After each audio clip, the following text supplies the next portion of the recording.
दूसरे दिन भी लता सुबह अपने रोज के समय पर उठ गई। उससे जो बन सका उतना काम आज उसने किया और रोज के टाइम पर ऑफिस के लिए निकल गई।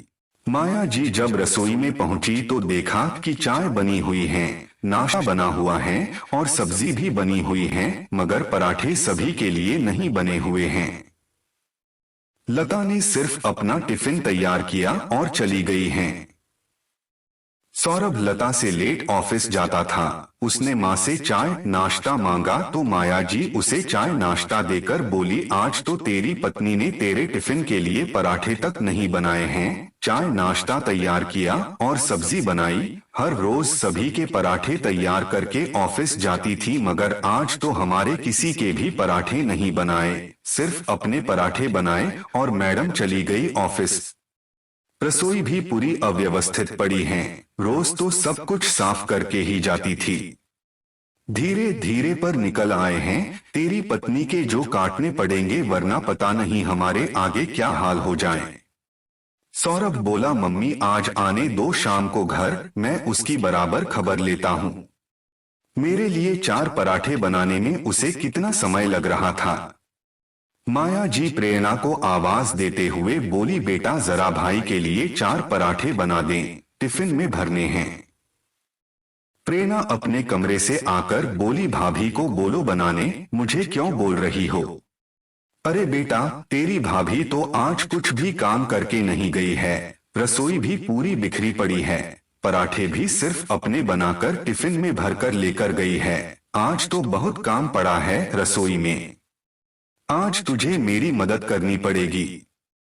प्रेरणा काम से पल्ला झाड़ते हुए बोली, मम्मी मुझसे नहीं होगा यह घर का काम, थोड़े दिनों में मेरी परीक्षा आने वाली है, मुझे पढ़ाई भी करनी है, आपको ही यह बचा हुआ काम करना पड़ेगा और मैं अभी पराठे नहीं बना पाऊंगी क्योंकि मुझे सहेली के घर जाना है अभी पढ़ाई के सिलसिले में। सौरभ बोला, मम्मी जल्दी करो, मुझे ऑफिस के लिए देर हो रही है। माया जी रसोई में गई और पराठे बनाकर सौरभ के लिए टिफिन पैक कर दिया और बोली, सौरभ आज लता से बात करनी ही पड़ेगी, एक दिन मैं घर का काम कर लूंगी, रोज रोज मुझसे नहीं होगा। सौरभ बोला, हाँ मम्मी तुम फिक्र मत करो, आज मैं लता को बराबर करता हूँ, वरना यह इसका रोज का नाटक हो जाएगा। लता ऑफिस तो पहुंच गई थी, मगर उसे कहीं ना कहीं घर जाकर होने वाले ड्रामे का शिकार होना था, वह यह अच्छे से जानती थी। ऑफिस में लता घर के बारे में सोच ही रही थी कि बॉस का फरमान आया कि आज ऑफिस का टाइम खत्म होने के पश्चात मीटिंग रखी जाएगी जो सभी मेंबर्स को अटेंड करनी जरूरी है। लता यह सुनकर कुछ उदास हो गई। जब उषा ने उससे पूछा तो लता ने उससे कहा, उषा तूने जैसा कहा था वैसा मैं कर तो आई हूँ, मगर अब मुझे बहुत डर लग रहा है क्योंकि जब मैं घर जाऊंगी तो सौरभ और मम्मी जी जाने मुझे कितना सुनाएंगे, और ऊपर से यह ऑफिस की मीटिंग जिसकी वजह से मुझे वैसे ही घर जाने में भी देरी होगी।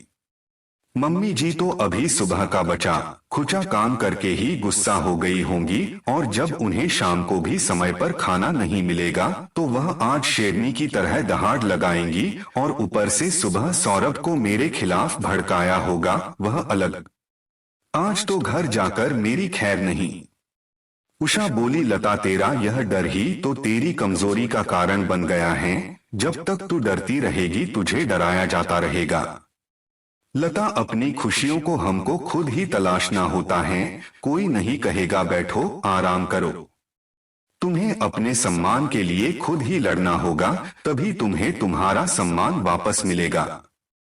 लता ने भी ठान लिया था कि वह अपनी खुशियों की चाबी हासिल करके ही दम लेगी। शाम को सौरभ ऑफिस से घर आया तो देखा लता अब तक ऑफिस से नहीं आई थी। माया जी सौरभ को देखते ही बोली, आज तो पता नहीं शाम का खाना भी शायद ही नसीब में है। सौरभ, मेरा खाने का समय हो गया है, मगर लता अब तक ऑफिस से नहीं आई।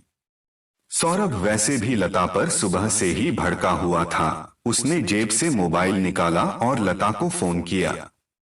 ऑफिस की मीटिंग में होने की वजह से लता ने फोन काट दिया। सौरभ ने दूसरी बार फोन किया, वापस लता ने फोन काट दिया। अब सौरभ का पारा सांतवे आसमान पर था। वह टकटकी लगाए लता की राह देखने लगा। सौरभ बोला, मम्मी प्रेरणा कहाँ है? माया जी बोली, बेटा सुबह बताया था ना उसने, वह पढ़ाई करने सहेली के घर गई हैं, वह भी देरी से लौटेगी।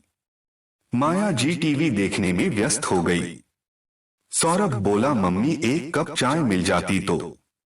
माया जी जबरन चाय बनाने उठी, बेटे के सामने मना करती तो बेटा सोचता बीवी तो बीवी माँ भी कम नहीं है, यही सोचकर उन्हें चाय बनानी पड़ी।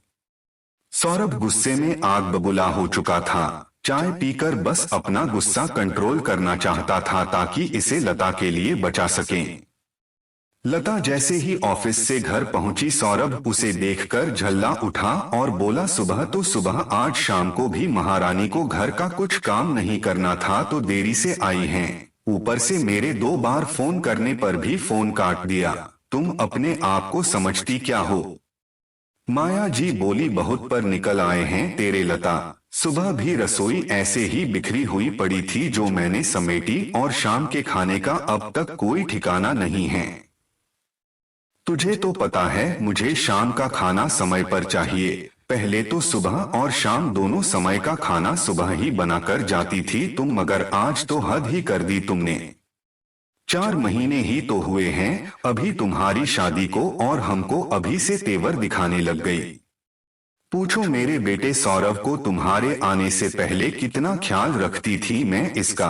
कभी अकेले दाल के साथ रोटी नहीं खाई मेरे बेटे ने, हमेशा सलाद, सब्जी, पापड़, दाल सब कुछ थाली में रहता था, मगर तुम्हारे आने के बाद मेरा बेटा भी दिन ब दिन सूखता जा रहा है। लता बोली, वाह मम्मी जी वाह। 4 महीने पहले जिस बेटे का आप इतना ख्याल रखती थी, मेरी शादी के बाद उसी बेटे के लिए एक कप चाय तक नहीं बनाई जाती आपसे। ऐसा क्या हो गया अचानक मेरी शादी के बाद?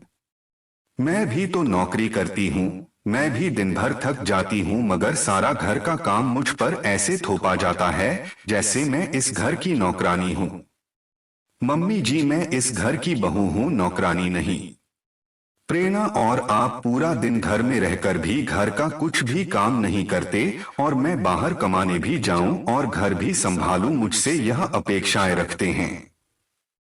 सौरभ कल से मैं नौकरी पर नहीं जाऊंगी ताकि तुम्हारी थाली में दाल, सब्जी, सलाद, पापड़ सब परोस पाऊं। कम से कम रोज रोज इन तानों का शिकार तो नहीं होना पड़ेगा। तुम सब यही चाहते हो कि मैं घर में 2 वक्त का खाना बनाऊं, तो मैं कल से ही नौकरी छोड़ने तैयार हूं। वैसे भी नौकरी करके भी मेरी क्या ही कदर रह गई इस घर में। सौरभ लता की यह बात सुनकर डर गया, क्योंकि अभी अभी तो सौरभ ने इतनी बड़ी गाड़ी खरीदी थी जिसका ईएमआई लता की सैलरी में से कटता था। प्रेरणा भी घर के दरवाजे से सब कुछ सुन चुकी थी। जिस कार में सभी लोग बड़े ठाठ से घूमने जाते थे, उस कार का ईएमआई लता भर रही है, यह घर के सभी लोग जानते थे। सौरभ बोला, नौकरी छोड़ने की बात कहां से आ गई? यहां तो सिर्फ घर के काम के बारे में बात चल रही है। हाँ सौरभ, मुझसे घर और ऑफिस साथ में मैनेज नहीं होगा। अगर तुम चाहते हो कि मैं अपना ऑफिस इसी तरह करती रहूं तो घर का कामों में मम्मी जी और प्रेरणा को मेरी मदद करती पड़ेगी, वरना मैं कमाना छोड़कर घर पर ही बैठ जाऊंगी। सौरभ बोला, मुझे माफ कर दो लता, अब आगे से मैं कभी नहीं कहूंगा कि मुझे दाल और सब्जी दोनों खाने में चाहिए। रोटी तो सिर्फ दाल के साथ भी खाई जा सकती है ना। और मम्मी और प्रेरणा, आप लोग भी कल से घर के सारे कामों में लता की मदद करोगे। माया जी मन ही मन बोली, जोरों का गुलाम। प्रेरणा बोली, भाई मैं तो कभी भी कहती नहीं थी कि मुझे दाल सब्जी सभी खाने में चाहिए। सौरभ बोला, मैं कुछ नहीं जानता तुम्हें, और माँ को कल से घर के सारे कामों में बराबर हाथ बढ़ाना होगा।